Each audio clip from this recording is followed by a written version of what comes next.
Na-connect ko na yung piping natin. Ito na po yung ating pan.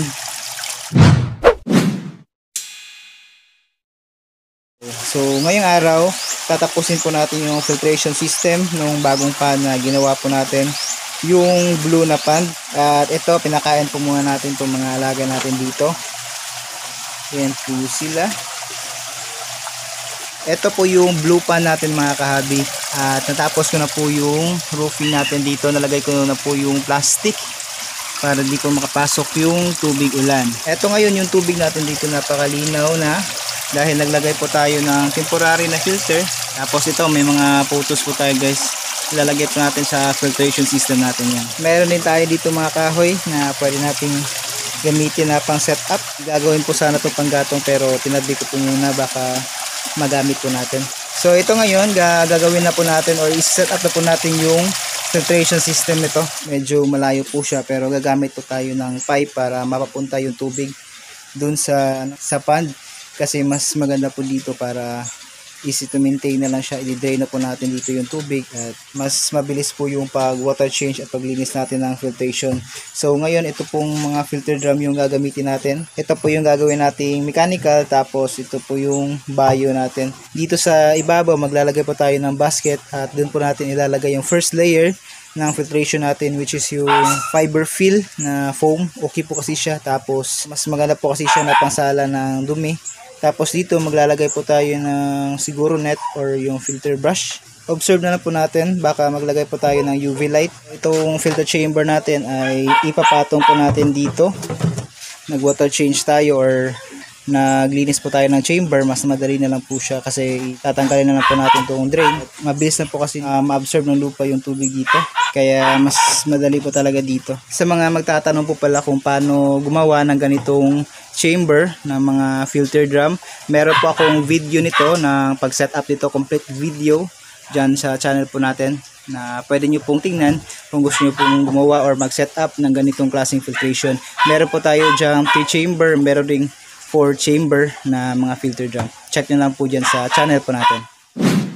Na-connect ko na yung piping natin dito sa filter chamber papunta dun sa ating pond. Ito na po yung piping natin. Ito po yung out ng tubig dun sa galing sa ating filter. Ayan, papunta po dito. Tapos dito po yung bagsak ng tubig at yung pump naman ililipat po natin dito sa dulo. At ito na linis na po pala natin yung gilid. Maganda na po siyang tignan. Ayan, dito rin. Yun. Pako lang po yung nilagay natin dyan. Ayan. Medyo maganda na po siyang tignan. Tatanggalin po natin yung temporary na filter po natin. Tapos yung level ng tubig hanggang dito na lang po siya. Dinagdagan ko ulit po ng tubig kanina. Ayan. Mas malalim to kaysa dun sa kabilang pond, kaya mas okay po siya. Tapos nalinis ko na rin po yung ilalim. Natanggal na po natin yung mga dumi-dumi na accumulate po dyan sa ilalim. Ito mga nakarang araw na wala pong isdang nakalagay dito sa pond, kaya yun, hindi po nahihigop ng pump natin yung mga dumi. So yun po guys, good day po ulit sa inyo lahat mga kahabi.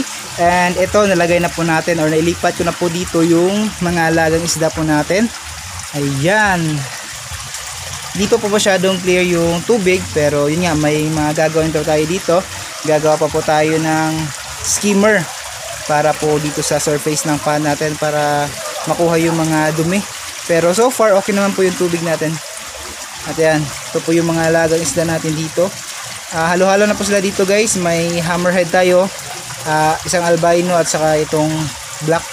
Tapos may showbone din tayo. Yan po yung mga showbone natin. Yung mga koi natin na di po siya lumalaki nung katulad nitong ibang koi natin, kagaya po niyan. Nung nabili ko po yan 6 years ago, nung 2018, yan po siya, ginrin. Ganyan pa din yung laki niya, di po siya lumaki. Tapos ito, napaka liit po niya ng binili po natin, pero yan, lumaki na. Ayan. Tapos ito yung natira, itong malaking koi natin. Ayan. Tapos yung tubig natin okay naman, clear naman po siya. Ayan. Yan po yung output natin. Malinis na rin po yung pagkaka-set up natin itong mga trapal. Tapos itong aerator natin guys, dahil nandito po yung ating pump, ililipat pa po natin to dun sa dulo. Pero yun nga, yun po yung mga gagawin po natin dito. Kulang po kasi yung hose natin, kaya yun, i-set up po natin. Tapos papalitan pa po natin yung aerator natin dyan. Ayan. Tapos yung roofing natin, ayan. Ayan po siya. So pasilip ko sa inyo yung filtration natin. Diyan po yung ating pan, tapos nandito naman po yung filter natin. Yan. 2 chamber. Tapos yung connection nya, ayun. Ito, papunta dun sa pan natin, dun sa dulo. Medyo malayo siya. Pero mas okay po kasi dito kasi yun nga, pag nag-maintenance tayo, mas mabilis, mas madali po siyang gawin. Silip ko po sa inyo itong first chamber natin. Ayun. Meron tayo ditong fiber fill na foam. Okay po kasi siya gamitin. Ito po yung isa sa mga pinakaunang filter na ginamit ko.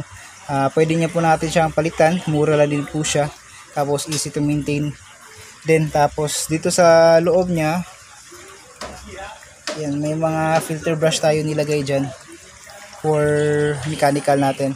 Tapos papunta dito sa second chamber natin, which is itong bio naman. Yan, may mga ceramic ring dyan, lava rock, tapos yung mga fumes meron po dyan. Tapos naglalagay din tayo ng plants para makatulong mag-consume ng ammonia. Ito po yung input natin, galing po dun sa pan. Tapos ito po yung output, pabalik naman po dun sa pan. Yung maintenance na gagawin lang po natin dito ay i-drain po natin tong mechanical natin dyan po sa drain pipe natin. Tapos papalitan po natin to at linisin po natin yung filter brush. So ganun lang po siya kadali yung pag maintenance natin dito. Itong bio naman natin, hindi ito ganong nililinis. Ito lang po talaga yung mas madalas natin linisin, yung mechanical. Nandito tayo sa likod. Ito po yung pipe natin, yung sa pump at saka yung output. Yan po siya. Secure na din po dito, di na makakapasok yung mga ibon. Tapos open ko na po muna. Ayun.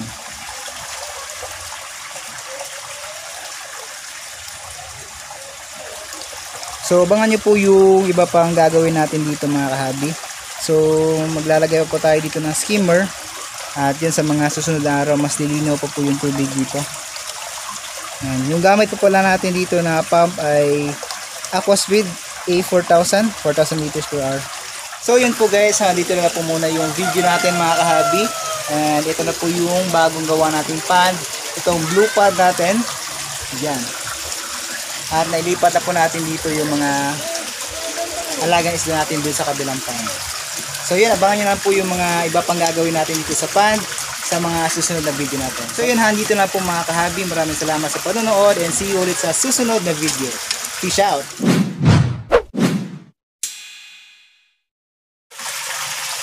Ito na po yung pan natin ngayon mga kahabi after 1 day or 2 days. Super clear na po ng tubig. At napakain na din po natin itong mga alaga natin.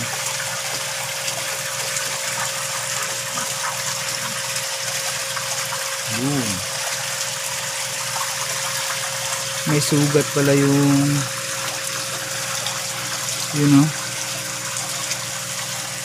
may sugat yung hammerhead natin na black. Ito po siya guys, yung nabili ko noong 2018. Hindi na po talaga siya lumaki.